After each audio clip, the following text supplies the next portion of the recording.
Pisces. My name is Audrey Allison. Thanks for joining me for your April 2016 forecast for the month. And there's a lot going on this month. There's a lot of retrograde planets occurring in April that aren't already retrograde. So let's get to the forecast. I'm using my Steadfast Alchemical Deck, limited edition. I think it's out of print, by Robert M. Place. And if you'd like to read with me, I'm at audreyallison.com, and this is what I do. I provide psychic, empathic tarot readings. I also do astro tarot readings where I look at your chart as well as consult the tarot. So if you'd like to book with me, you can select your order on PayPal and I'll get back to you. But thank you for tuning in and subscribing and liking my Facebook page as well, Audrey Alison Astrology and Tarot. Let's start our transits, and I'll be shuffling throughout the reading. On the 5th of April, we have two personal planet transits. We have Venus moving into Aries, and we also have Mercury entering Taurus. So these signs being right next to each other and right next to you, this affects the second house and the third house. So Venus entering Aries is a beautification, a smoothing over of your financial sector, and Venus is also money, in addition to love and attraction and beauty and Aphrodite's energy.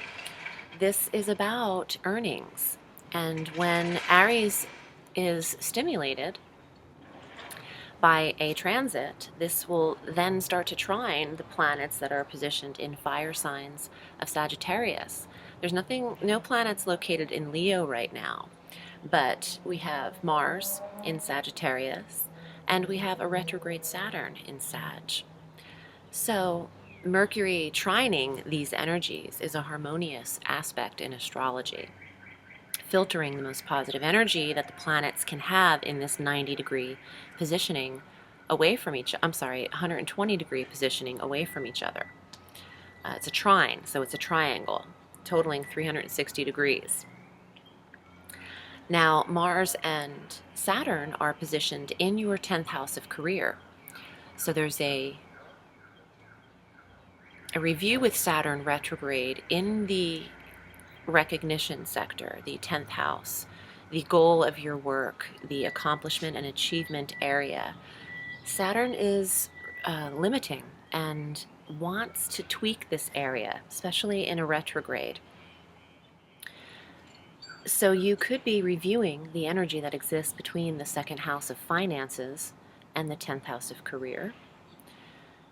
But this is not a problematic energy. With Venus this makes it effortless. There's an ease to the work and the earnings. And Mercury in Taurus is all about your communication, because Mercury is then in the third house sector, a sector that he first and naturally governs on the solar wheel. So communication, speech, writing, details, analysis, the mind, the intellect, that is all Mercury, and that is all the third house. So he's very comfortable in this sector for you. When he is influenced in Taurus, this will stimulate a trine between him and Pluto in Capricorn, the earth sign energy. Pluto has been stationed in the 11th house of friendships for you and social activities, and Pluto brings with him a darkness, an intensity, and sometimes loss. So some of you Pisceans have lost several friends through the ending of connection or actual passing. There's a depletion with Pluto in the 11th, or maybe it's that you can't be as social as you used to be. You're restricted somehow in your social connections, and the 11th house of goals.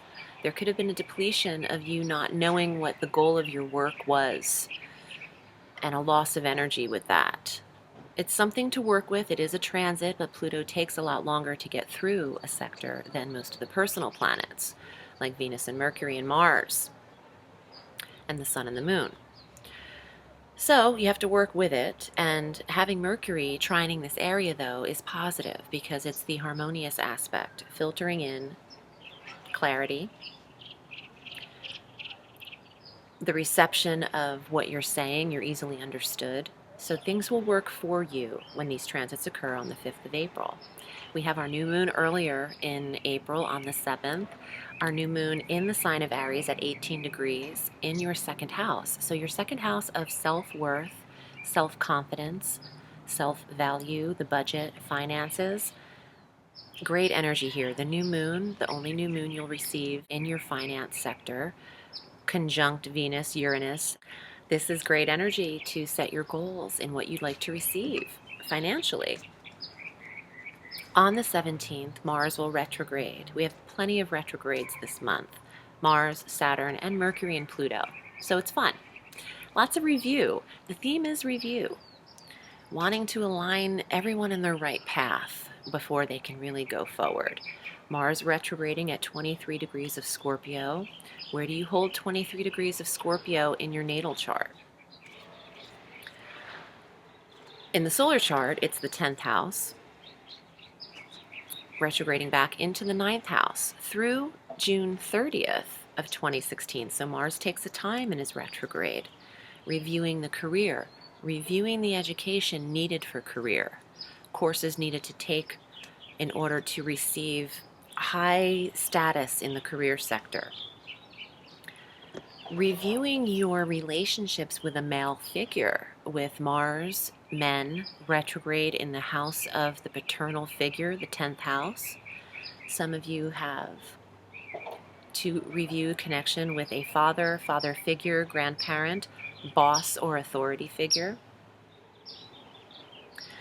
Some of you are changing your plans to not travel. Interesting, I'm hearing that. Changing your plans when Mars is retrograding the 9th, there's not energy there for foreign travel. It might be taken away from that sector. Or maybe you have to focus on your studies first before you can play. So, all work and no play makes Jack a dull boy, but you need to find some balance here. What is that from? Oh, The Shining. Creepy. Okay, on the 18th, this is when Pluto retrogrades. I don't really want to go too deep into the Pluto retrograde, no pun intended. Pluto is totally deep, but it's in that 11th house, so it is what it is. You might be hearing of a loss of a connection, of a social friendship, or something's coming to an end as far as your goals. You could be reviewing the social sector at that point.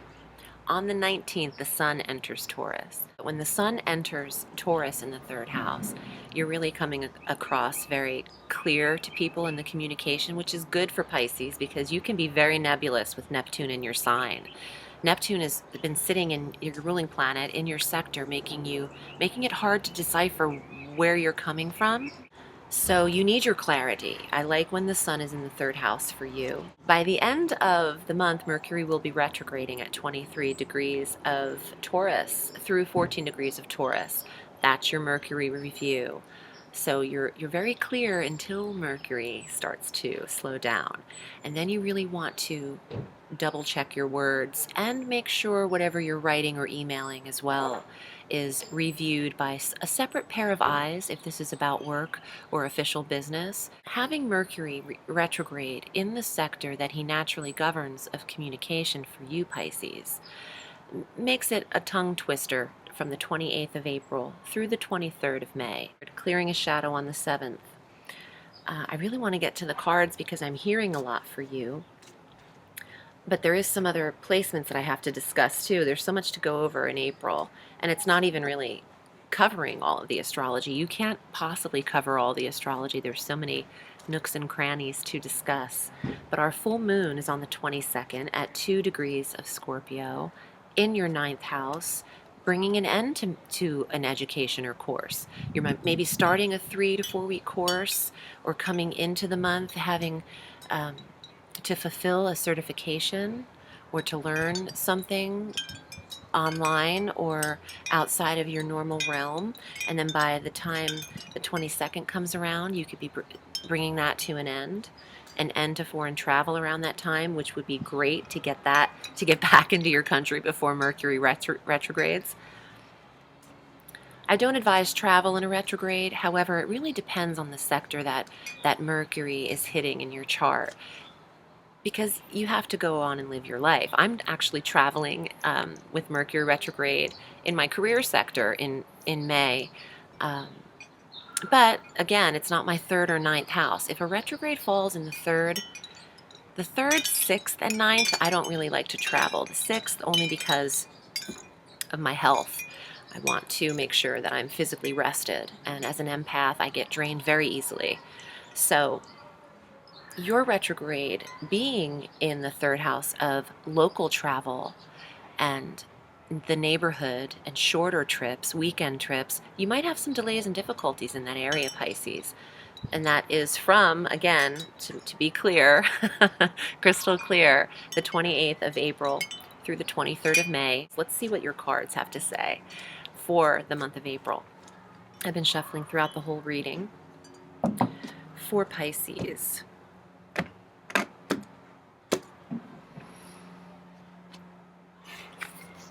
Lady of Coins. This is about property, and it's about your environment, and it's an earth card. It's grounding. It's beautification of the home environment, beautifying the land around the home, the property. She's picking flowers from her garden. She's got some really cute red shoes on. I love the details of the cards. We'll see what else comes up, though. She's generous as well. Lady of Coins is generous. Oh, Three of Wands. Coming back from some trips. Full moon in the 9th. Some of you are traveling in the beginning of April. First 3 weeks of April even would be smooth. Again, try to help that come to a close before Mercury retrograde. But if not, you have to do what you have to do. Just give yourself some time. If you're changing flights, allow for time in airports, for rides to airports, etc. Change is coming.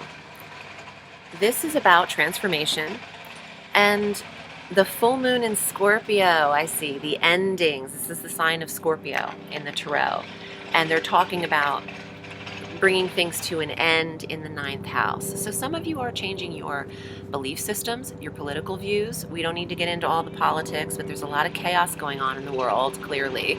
And I'm sorry for the external noise. Again, it's like inevitable. But this is the full moon in Scorpio in the 9th. So let's see what else is coming up. The Four of Wands. Got choppers happening and everything around me. Relationship. This is the ceremony, the bride and the groom, celebration, happiness, marriage, connection, fire, connection. This is another card as well, the Lady of Vessels. Interesting. You have two ladies, water sign female, and Scorpio, Pisces, Cancer, but it's also your intuition and channeling information, remaining calm. Oh, Pisces, hi, this is you. And keep your intuition open. But this earth sign female, it could represent a facet of you about maintaining the home and the environment, or being outdoors and involved in nature to ground you. Get your bare feet on some soil or sand and get your earthing on. I've been talking a lot about earthing, and it's important to connect the body to the physical earth and get on the earth. Lay on the beach without a blanket, lay on a hiking trail in the dirt, or go barefoot. I'm not trying to harm anybody, but just for a few minutes, just to get, beach walks, to have the ocean, the salt water, and the sand at the bottom of your feet. Beautiful type of earthing to connect and to keep you centered.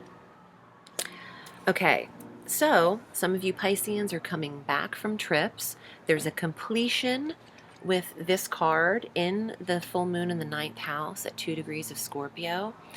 You're ending travel, and you're also ending some kind of study. Maybe not both. This is not applying to every single one of you in every definitive way.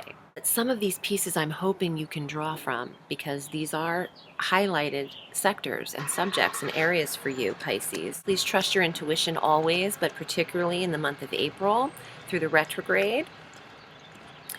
I hope that this was helpful. Thanks for tuning in. I'm wishing you a beautiful April, and remember, the sky is limitless, so reach for the stars.